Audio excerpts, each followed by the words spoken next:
So hello everyone, it's a different kind of video. Since I am traveling तो मैं इसको ऐसे shoot कर रहा हूँ. होप ऑडियो क्वालिटी और वीडियो क्वालिटी ठीक होगी. लाइट्स को ज़्यादा माइंड मत कीजिए. तो बेसिकली हम लोग शुरू करते हैं. तो अभी एक जैसे हमने पिछला एक कंपनी डिस्कस किया था, ओडियाना पावर है ना. तो इस वीडियो में हम लोग ये सोलर वर्ल्ड करके जो एक नई कंपनी का भी IPO आया है, इसके बारे में डिस्कशन करेंगे, है ना. तो आपके लिए काफ़ी इजी हो जाएगा इसको समझना कि अगर आप पहले ओडियाना पावर वाला वीडियो देख लेंगे तो, क्योंकि ये जो कंपनी है ना, मतलब काफ़ी कुछ उसी तरह के सेगमेंट में काम करता है. बट ऑल्दो इनका ये प्योरली ओडियाना के जैसे आपके इलेक्ट्रोलाइजर्स हो गया या फिर जो बायोगैस होती है उसमें ये लोग काम नहीं करते हैं. बट अगर उसको हम हटा भी देंगे ना, तो जैसे इनका भी जो प्रोडक्ट सेगमेंट है आपका, मेनली आपके जो सोलर की EPC वर्क होता है, साथ ही में ये लोग जो बैटरी वाले जो प्रोजेक्ट्स भी आ रहे हैं उसको लेके काम करते हैं. अब इसके अलावा देखेंगे ना ये लोग किस तरह के प्रोजेक्ट्स वगैरह एग्जीक्यूट करते हैं. तो एक तो इनका जो ग्राउंड माउंटेड प्रोजेक्ट्स वगैरह होते हैं, मान लीजिए 100 मेगावाट के हो गए या फिर कोई यूटिलिटी स्केल पे हो गई, तो उस टाइप के ग्राउंड माउंटेड प्रोजेक्ट्स ये लोग एग्जीक्यूट करते हैं. फिर इसके अलावा जो इसके कस्टमर सेगमेंट की अगर मैं बात करूँ तो इनके जो PSU कस्टमर्स है, जैसे एक जनरली इनका जो एक लार्ज मेजर चंक जो इनका आता है वो SGVN से आता है, ठीक है.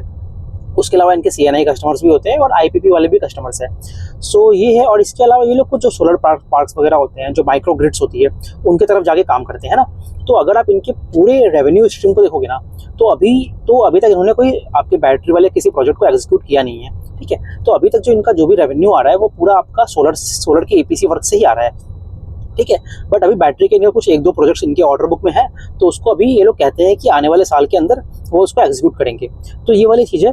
और अभी ये लोग एम क्या कर रहे हैं, अपना एम जो इनका टारगेट है अभी, जैसे मतलब इन्होंने कुछ काफ़ी सारे अभी बैकवर्ड इंटीग्रेशन भी किए हैं, but that is not their focus. Rather की जो इनका फोकस है, ये लोग एक प्योर प्ले EPC प्लेयर की तरह ही रहना चाहते हैं, है ना. और ऐसा टारगेट करते हैं लोग कि आगे जाके पूरे जो सोलर मॉड्यूल वाली चेन है, इसमें इंडिया के टॉप 2 या 3 आपके जो ये आपके EPC वाले प्लेयर होते हैं उसमें ये लोग आना चाहते हैं, ठीक है. तो ये तो एक ब्रीफ बैकग्राउंड हो गया आपका जो इस बेसिकली कंपनी के बारे में. तो करना क्या चाहता है.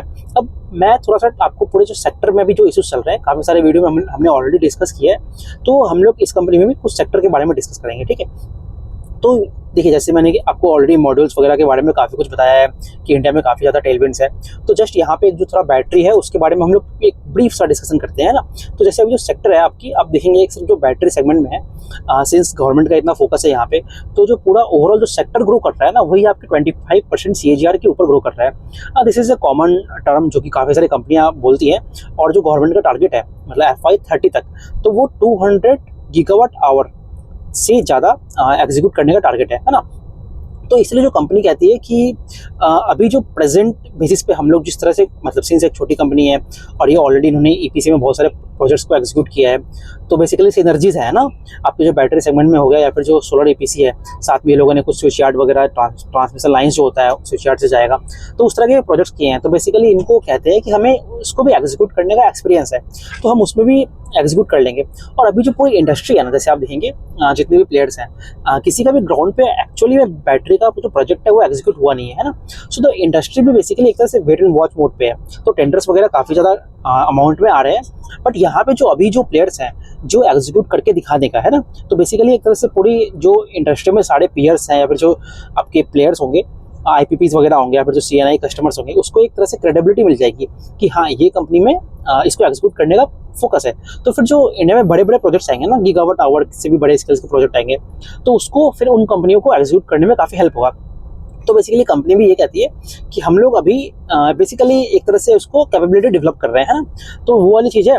और बाकी अभी ये लोग कहते हैं, जैसे आप देखेंगे ना, आपने पिछले कुछ सालों में देखा जो सोलर की प्राइसेस वगैरह हैं काफ़ी कम हो गए हैं ना. तो एक इंडस्ट्री में पूरा क्वेश्चन आता है कि ऐसा होने से क्या पता जो विंड्स वगैरह है उसकी डिमांड तो कम तो नहीं हो जाएगी, since wind is generally more costlier then solar. और अभी जैसे आप देख रहे हैं बैटरी के प्राइसेस भी काफ़ी समय से गिर रहे हैं. तो अभी रिसेंट में ये लोग एक टेंडर का एग्जाम्पल देते हैं कि अराउंड जो पर किलोवाट आवर जो एक यूनिट होती है इलेक्ट्रिसिटी की, तो जो उसके लिए बिड हुआ टेंडर वो अराउंड 2.86 किलोवाट आवर पे बिड हुआ है ना. तो द कंपनी सेइंग कि मतलब जो लोगों के क्वेश्चंस आते हैं कि क्या ये आपके विंड को रिप्लेस तो नहीं कर देगा, तो ऐसा केस नहीं है ना. तो बेसिकली क्या होता है ना कि जितने भी आपके एनर्जी सोर्सेज होते हैं वो आपके कॉम्प्लीमेंट्री होते हैं, है ना. They are not antagonistic of each other. मतलब ऐसा नहीं है कि one will grow at against the other. Rather it is like एक दूसरे को कॉम्प्लीमेंट करता है. जैसे आप सोलर देख लीजिए, सोलर दोपहर में रहता है ना, तो रात में बैटरी से उसको चार्ज करके आप दे सकते हो. तो that is again complementing. Similarly आप जो विंड देखते हो, विंड जनरली आपके इवनिंग आवर में, जितनी भी तमिलनाडु वगैरह हो गया या फिर गुजरात एरिया है, राजस्थान का एरिया है, तो वहाँ पे वो इवनिंग आवर में चलता है, तो वो भी कॉम्प्लीमेंट करता है ना। तो ये सारी चीज़ है।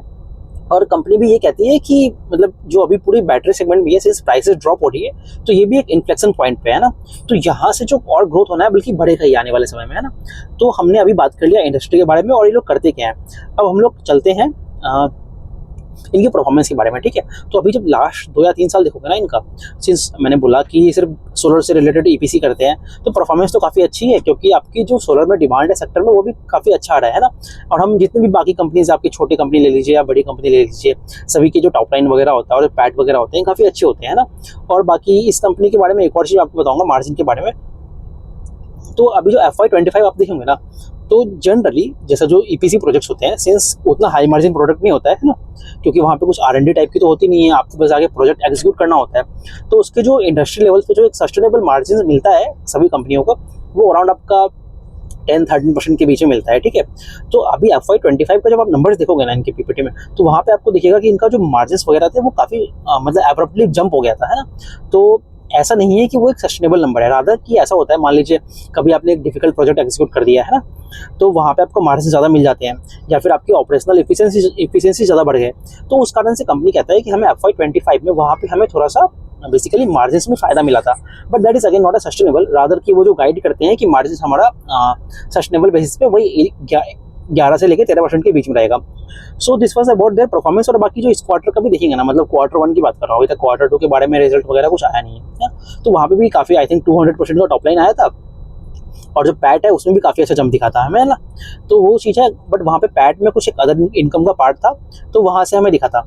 और ये सारी चीज़ होगी इनकी परफॉर्मेंस के बारे में। अब हम लोग चलते हैं नेक्स्ट आस्पेक्ट, 4th सेगमेंट में मैं क्या बात करूँ, हाँ केपेक्स प्लान्स की बात करता हूँ ना। तो ये जो कंपनी है ना, जैसे ओरियाना से जब मैं इसको कंपेयर करता हूँ, तो ये कंपनी थोड़ी सी यूनिकली प्लेस्ड है ना। मतलब सब कंपनी का तरीका अलग अलग होता है, अलग वे में वो लोग बिजनेस करते हैं।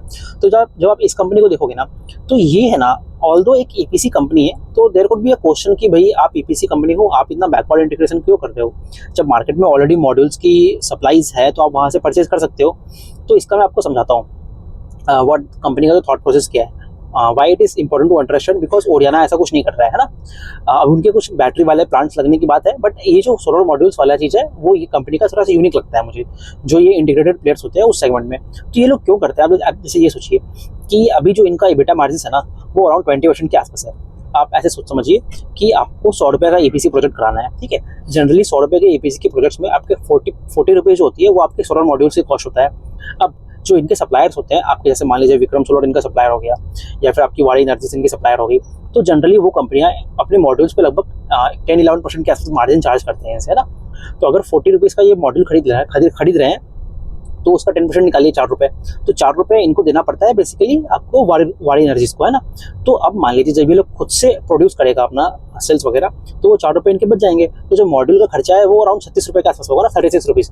तो बेसिकली वो जो 4 रुपये का एक्स्ट्रा इम्पैक्ट है, जो पैट इनका मतलब EBITDA मार्जिन पहले 20 रुपये पे थे, अब वो बढ़ के 20 से 24 हो जाएगा। तो बेसिकली तो उससे क्या होगा, इनका जो मार्जिन प्रोफाइल है वो इंप्रूव हो जाएगा, है ना। So with that thought process in mind, ये लोग अभी बैकवर्ड इंटीग्रेशन में चल रहे हैं, है ना। और साथ ही साथ अभी देखेंगे ना, जो उनका बैकवर्ड इंटीग्रेशन वाला प्लांट था, वो चाइना से एक कंपनी है, जेनसेन करके कुछ नाम है उनका, मैं नाम भूल रहा हूँ। तो उस कंपनी के साथ इनकी पार्टनरशिप है, और वो अभी आपकी जो हरिद्वार में प्लांट इन्होंने लगाया है 1.2 gigawatt of TOPCon cell line का लगाया है, ठीक है। इसके अलावा ये लोग अभी और क्या प्लान कर रहे हैं, तो दूसरा ये लोग प्लान कर रहे हैं कुछ, ये जो होता है ना आपका जंक्शन बॉक्स वगैरह बनाते हैं, जिसके अंदर आपकी वायरिंग वगैरह रहती है, तो उसका कर रहे हैं। उसके लिए थोड़ा सा उनको बहुत छोटा केपेक्स लगना है, तो वो भी इंटरनल एक्रोल से इनका हो रहा है।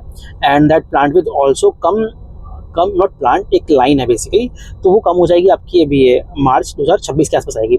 इसके अलावा ये लोग और क्या कर रहे हैं, और देखेंगे ना, अभी जैसे इन्होंने आईपीओ किया है, तो आईपीओ से इन्होंने कितना रुपया रेज किया है, जितने भी रुपए रेज किए इन्होंने, तो उस पैसे को ये लोग यूज़ करेंगे। बेसिकली इनका एक एमपी में सेल लाइन आने वाला है ना, सेल प्लांट आने वाली है। तो मैं जगह बताता हूँ आपको, पी से नाम था उसका कुछ जगह। तो वो बेसिकली ये लोग अपने कार्तिक करके इनकी सब्सिडरी इन्होंने बनाया है, तो उसके बाद ये लोग उसको सेल लाइन लेके आएंगे एमपी वाले प्लांट में। और वो प्लांट के लिए इनको लगभग 550 करोड़ मान लीजिए कि उसके आसपास का इनको केपेक्स लगना है ना। तो एक जो इनका आपकी जो इन्होंने आईपीओ से पैसा रेज किया around 420 crore rupees they will use in that capex plant, है ना। और जो उनकी सेल लाइन आने वाली है वो आपकी दिसंबर 26 या मार्च 27 तक आने की बात है। So this was about their cell line.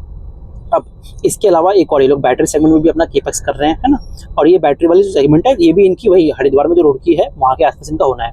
अब इसमें ये लोग अराउंड 3.4 गीगावाट आवर का बैटरी सेगमेंट करेंगे। अब यहाँ पे आपको मैं चाइना का एंगल दिखाता हूँ कैसे ये लोग जितने भी कंपनीज है इंडिया में, तो किसी के पास भी ऐसी कैपेबिलिटी नहीं है। एक तो कैपेबिलिटी नहीं है और दूसरा अपॉर्चुनिटी कॉस्ट की बात करता हूँ, दोनों पे बात करता हूँ मैं। तो पहले कैपेबिलिटी की बात करते हैं। तो आज के डेट में जो जिस स्केल पे टीयर 1 प्रोड्यूसर्स जो होते हैं जो चाइनीज मार्केट में है, तो उस तरह की सेल्स बनाने वाली कंपनी इंडिया में अवेलेबल नहीं है ना। जैसे कि आप देखते हो कि धीरे धीरे अभी मॉड्यूल से हम सेल और सेल से वेफर्स पे जा रहे हैं ना। सिमिलरली इन दैट पे अभी इंडिया जो फोकस कर रहा है more about the assembling of the batteries, है ना। तो बेसिकली ये कंपनी क्या करेगा, चाइना से अगेन वो बैटरीज इंपोर्ट करेगा आपका, सॉरी बैटरी सेल्स इंपोर्ट करेगा और उसको इंडिया में लाके उसका बेसिकली कंटेनराइजेशन करेगा। मतलब बेसिकली कंटेनर्स में बैटरी उसको स्टोर करेगा और उसको अकॉर्डिंगली वो सेल करेगा, है ना। तो दिस वाज अबाउट द पहला पार्ट। अब इसमें अगर मैं आपको बोलूँ कि अपॉर्चुनिटी कॉस्ट के बारे में, तो जब आप देखते हो ना कि जब आप चाइना से कोई चीज़ इंपोर्ट करते हो, तो अगर आपने बैटरीज इंपोर्ट किया ना, मतलब होल कंटेनर्स ऑफ बैटरी, तो वहाँ पे आपको अराउंड 22% का ड्यूटी लगता है। और केस 2 आप लेते हो, जब आप चाइना से मान लीजिए सेल्स इंपोर्ट किए और इंडिया में लाके अगर असेंबलिंग करोगे ना, बेसिकली सेल से बैटरी वाला कन्वर्जन वाला जो पार्ट है, अगर आप वो इंडिया में करोगे तो वहाँ पे आपकी जो कॉस्ट है वो कम आती है। अब गवर्नमेंट ऐसा क्यों करती है, गवर्नमेंट बेसिकली इसके वाया इंडिया में जो इकोसिस्टम है उसको डेवलप करने के लिए बात करता है। सो बोथ, एक तो capability point of view as well as दूसरा जो उनकी अपॉर्चुनिटी पॉइंट ऑफ व्यू है, दोनों से ये लोग बेसिकली चाइना से वो लेके आते हैं और अपने इंडिया में असेंबलिंग करेंगे।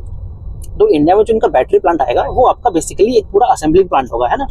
तो ये है। अब उस जो बैटरी बनेगी उससे वो किनको सर्व करना है, they will of course serve both the आपके जो यूटिलिटी सेगमेंट भी है और जो सीएनआई सेगमेंट है उसको भी। अब जो यूटिलिटी वाले होते हैं, सिंस वो उसके बड़े प्रोजेक्ट्स होते हैं, तो वहाँ पे वो मास स्केल पे होगा, है ना, बट उसमें मार्जिन आपके कम हो जाएंगे।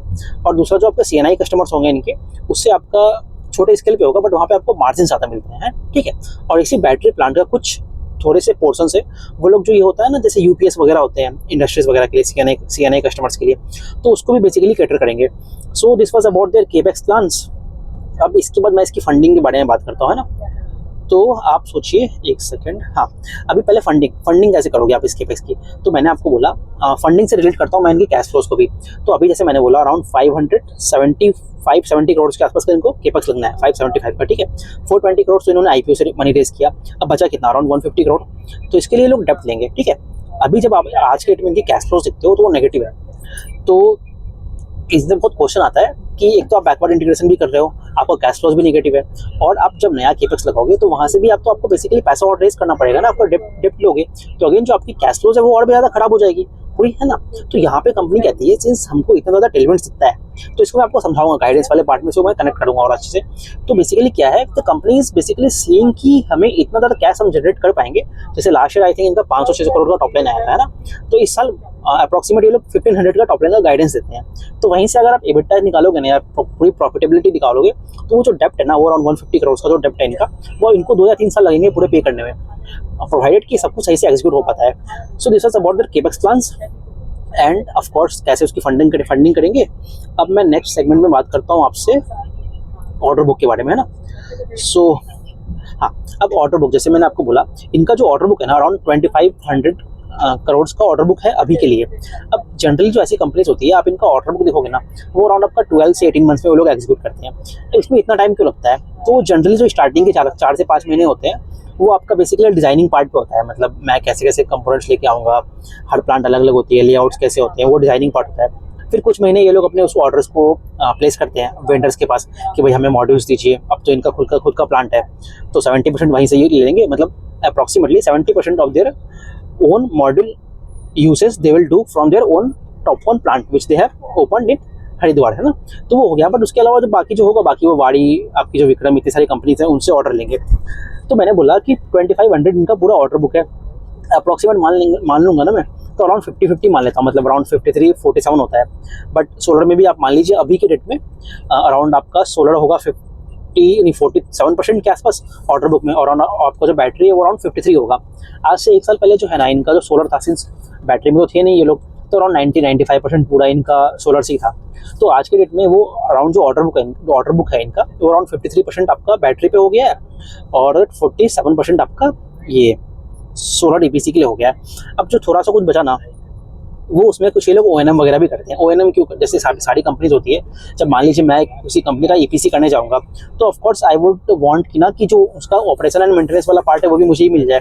जैसे आप वाड़ी RTL को देखते हो, या फिर जितनी भी कंपनीज देखोगे ना, या फिर इवन फॉर द सेक आपका ये जो सुज़लॉन वगैरह है, वो लोग भी अपना उनका रेनोम वाला जो O&M वाला पार्ट है।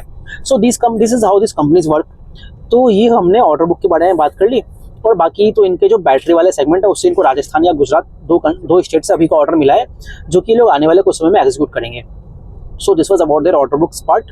अब हम लोग नेक्स्ट सेगमेंट में बात करते हैं। चाइना वाला एंगल मैंने आपको ऑलरेडी बता दिया, ड्यूटी आर्बिट्राज के बारे में बता दिया कि कैसे वो बैटरी यहाँ लगाने से और वो सेल वहाँ से इंपोर्ट करने में किस में फ़ायदा होता है। सो इसके अलावा मैं आप बात करता हूँ गाइडेंस के वाले के पार्ट में, ठीक है। तो मैंने अभी बोला आपको कि 2500 करोड़ जो है इनका, वो आपका इनका टोटल ऑर्डर बुक है। अब इसी में मैं थोड़ी सी सीजनलिटी की बात करता हूँ, है ना, वो आपको और अच्छे से समझने में ईज देगा। तो जो कंपनी है, जैसे इस क्वार्टर में देखेंगे ना आप, तो अराउंड आई थिंक 60-70 करोड़ के आसपास इनका टॉप लाइन है। अब जो इनका गाइडेंस है ना, पूरा 2500 करोड़ का ये ऑर्डर बुक है। बोलते हैं around 60% of that order book we will execute in FY26। So what is 60% of 2500? That is around 1500 crore. So 1500 they are basically targeting कि वो हम FY26 में एग्जीक्यूट करें, है ना, काफ़ी अच्छा नंबर है। तो ये हो गया इनका टॉप लाइन का बात। अब ये लोग कहते हैं कि जो इनके मेजर जो प्रोजेक्ट एग्जीक्यूट होते हैं वो आपके H2 के आसपास होता है। तो the company is quite a heavy company, जो H2 हैवी कंपनी है बेसिकली। अराउंड 65 से 70% इनका जो पूरा रेवेन्यू होता है वो H2 में आता है ना। बट अगर मैं वैसे भी देखूँ तो इनका जो Q1 से मैं कंपेयर करूँगा ना, तो फिर भी लगता है कि बहुत ज़्यादा इनको अभी मतलब नंबर्स एग्जीक्यूट करना पड़ेगा। बट कंपनी ने ऐसा ऑलरेडी पास्ट में भी किया है, तो एग्जीक्यूशन कैपेबिलिटीज तो है। तो हम देखते हैं कैसे नंबर्स आएंगे। अभी तो सिर्फ Q1 का ही इनका कॉल हुआ है, Q2 का तो कुछ हुआ नहीं है। देखते हैं कैसे नंबर्स आते हैं उस चीज़ में। सो ये चीज़ हो गया। और मैंने आपको ऑलरेडी बता दिया कि मार्जिन इनका बम्प अप था Q1 में, और सॉरी लास्ट फाइनेंशियल ईयर में, है ना। और इनके सस्टेनेबल मार्जिन ये लोग गाइड करते हैं वो 11 से 13% का होता है। अब हाँ, ये हो गया। अब इसी में मैं आपको और थोड़े से मार्जिन के बारे में और थोड़ी सी बात करूँगा। अब हमने आपकी टॉप लाइन की बात कर ली, 1500 का टॉप लाइन का गाइडेंस है, अराउंड आपका 11 से 13% के बीच में उनका पैट का गाइडेंस है। अब मैं इनके मार्जिन प्रोफाइल के बारे में बात करता हूँ। तो मार्जिन को इम्प्रूव होने के लीवर्स क्या क्या है इनके पास, ठीक है। एक पहला तो बैकवर्ड इंटीग्रेशन कर रहे हैं। आप अपना मॉडल्स खुद से बनाओगे, है ना। ऑफकोर्स जब आप मॉडल्स खुद से बनाओगे तो जैसे मैंने आपको वाड़ी वाले एग्जांपल से समझाया कि वो 4 रुपया बचेगा इनका, वो आपके EBITDA में रिफ्लेक्ट हो जाएगा। एंड अकॉर्डिंगली जो इनका पैट है, that is a high probability जो इन लोगों ने अभी कंजर्वेटिव पैट दिया है वो आपका 11% से बढ़ के 14% के आसपास जाए। बट वो हमें देखना पड़ेगा, है ना। अभी तो ये लोग कंजर्वेटिव बेसिस पे वही गाइडेंस देते हैं, मतलब बोलने की कम और एग्जीक्यूट हम ज़्यादा करेंगे, with that philosophy in mind. और दूसरा एक और चीज़, जैसे मैंने अभी ट्वीट भी शेयर किया था, तो जब आप बैटरी सेगमेंट को देखते हो ना, अभी आप सोचिए कि मार्केट में कोई एक नया प्रोडक्ट आता है तो उसकी जो कैपेबिलिटी होती है कि सब लोग उसको एग्जीक्यूट कर पाए, वो तो बहुत कम लोगों में होती है। तो जब तक वो प्रोडक्ट का जो मतलब बेसिकली मोड खत्म नहीं होता है, मतलब सब लोगों को उसको एग्जीक्यूट करना आता नहीं है, तब तक तो वो बेसिकली एक प्रीमियम प्रोडक्ट बन जाएगा। तो अभी के लिए जो 1 या 2 साल है जहाँ पे ये बैटरी सेगमेंट में बहुत सारी कंपनीज नहीं है, ऑल्दो बहुत सारी कंपनियां आ रही हैं, है ना। तो इसीलिए जो बैटरी सेगमेंट है अभी यहाँ पे जो मार्जिन मिलते हैं इनको वो हायर होते हैं एज कम्पेयर टू आपका ये सोलर मॉड्यूल्स और फॉर द सेक कोई अदर बाकी EPC कंपनीज। तो एक तो बैटरी सेगमेंट बेसिकली वहाँ पे प्रोडक्ट मिक्स इनका हो रहा है, वो बेसिकली चेंज हो रहा है एक हाई मार्जिन प्रोडक्ट की तरफ। एंड द थर्ड थिंग, जो ओवरऑल सेक्टर में डिमांड और सप्लाई का गैप काफ़ी ज़्यादा है, तो इसी कारण तो इस तरह की कंपनियां आ पा रही है ना। तो एक तो वहाँ से भी मार्जिन बढ़ने के चांसेस हैं इनके। सो ये है। और बाकी मैंने आपको वाड़ी वाला एग्जांपल दिया कि कैसे इनका बैकवर्ड इंटीग्रेशन से आ रहा है। अब ये हो गया हमारा। अब हम बात कर लेते हैं कुछ इश्यूज वगैरह के बारे में, ठीक है। तो मैंने स्टार्टिंग में ही आपको बोला कि जो इनका एक मेजर चंक ऑफ रेवेन्यू है वो SJVN से आता है ना। सतलज विद्युत करके नाम है उसका, वो आई थिंक नॉर्थ इंडिया में हरिद्वार के आसपास उनका कंपनी है। बेसिकली वहाँ जो रिवर्स आती है उससे इलेक्ट्रिसिटी प्रोड्यूस करते हैं। उसकी RE ब्रांच के बारे में बात हो रहा है, बट ठीक है उसको छोड़ देते हैं। तो वो हो गया। तो बेसिकली इनका जो रेवेन्यू है एक हाईली कॉन्सेंट्रेटेड है आप कहाँ पे, ये SJVN पे। तो अगर उनसे प्रोजेक्ट नहीं आते हैं तो इनका पूरा ही का पूरा दिक्कत हो जाएगा ना। That is the first thing. Secondly cash flows इनके नेगेटिव है। अब कैश फ्लो नेगेटिव होगा और जिस तरह का ये लोग कैपेक्स करते हैं, अगर वहाँ पे कोई भी एग्जीक्यूशन में दिक्कत आती है या फिर कोई प्रोजेक्ट ये लोग एग्जीक्यूट नहीं कर पाते हैं तो पूरा वहाँ पे पूरा केस इनका खराब हो जाएगा। बट ऑफकोर्स उन्होंने एग्जीक्यूट किया है, ये चीज़ है। अब तीसरा तो रेगुलेटरी एस्पेक्ट्स तो हैं ही कि अगर मान लीजिए गवर्नमेंट पूरी जो सेक्टर है जो पूरा आपका ये हो रहा है ना, मतलब जो टेलविंड्स आए हैं, that is all because of the government push towards this RE transition. अगर वहाँ से कुछ इशू आएगा तो अगेन इशू रहेगा यहाँ पे। बाकी तो कंपटीशन तो बहुत ज़्यादा ही है क्योंकि इतने बड़े बड़े प्लेयर्स भी आपकी EPC वगैरह में हैं ही, और बाकी सभी लोग तो बैटरी कर रहे हैं। अब आप ये सोचिए इनका जो बैटरी वाला प्लांट है 4 गीगावाट आवर का रहा है ना, वाड़ी का जो मैंने वीडियो में डिस्कस किया उसका आई थिंक उन्होंने 10,000 करोड़ रुपीज़ सैंक्शन किए हैं अपने बैटरी वाले प्लांट्स के लिए। सो अगेन आपको स्केल दिखता है कितनी बड़ी कंपनीज आ रही है। तो देखते हैं कैसे ये पूरा इंटरप्ले होता है। और अगर एंड में मैं आपके इनके कुछ वैल्यूएशंस वगैरह के बारे में बात करूंगा ना, तो जस्ट अ सेकंड, मैं आपको निकाला था मैंने। तो अभी इन्होंने गाइडेंस दिया है 1500 करोड़ का, है ना, टॉप लाइन का, 60% ऑफ देयर ऑर्डर बुक। उसमें से ये लोग 1500 करोड़ हमने लिया। उस पर अगर मैं एकदम कंजर्वेटिव लेके चलता हूँ 11% पैट, जो इनका लास्ट टू लास्ट ईयर आया था, ठीक है, क्योंकि FY25 में तो इनका बम्प अप हुआ था, है ना, तो उसको हम नहीं लेते हैं। अराउंड 14% पैट मार्जिन इनके FY25 में आए थे। मैं FY24 का लेता हूँ। And the company also guides in this particular range only कि हम 11 से 13% के बीच में सस्टेनेबल रखेंगे। But there is a high probability कि इनका पैट पे से EBITDA इंप्रूव हो जाएगा, क्योंकि अगस्त में तो प्लांट आ ही गया है, तो अभी ये लोग मॉड्यूल्स प्रोड्यूस कर रहे हैं। कितनी रैंप अप होगी उस पर भी डिपेंड करेगा। सो लेट्स टेक 11% ओनली, और उसके बेसिस पे मतलब पैट मैं उसका कुछ चेंज नहीं मान रहा हूँ, मतलब 20% पे ले रहा हूँ। और जो आपकी मतलब EBITDA मार्जिन मैं 20% ले रहा हूँ और पैट 11% ले रहा हूँ। उसके बेसिस पे अगर आप इनका पैट निकालोगे ना, तो अराउंड 165 करोड़ आते हैं। अब कॉल में किसी एक एनालिस्ट ने इसका पैट बोला था 200 करोड़, ठीक है। आई थिंक वो उन्होंने निकाला है based on taking 14% of EBITDA margin. तो आपको जो अच्छा लगे आप 11, 12, 13 और 14 लीजिए। मैं एकदम लिस्ट लेके चल रहा हूँ 11%। उसके बेसिस पे अगर मैं इनका पैट निकालूंगा तो 165 करोड़ आता है।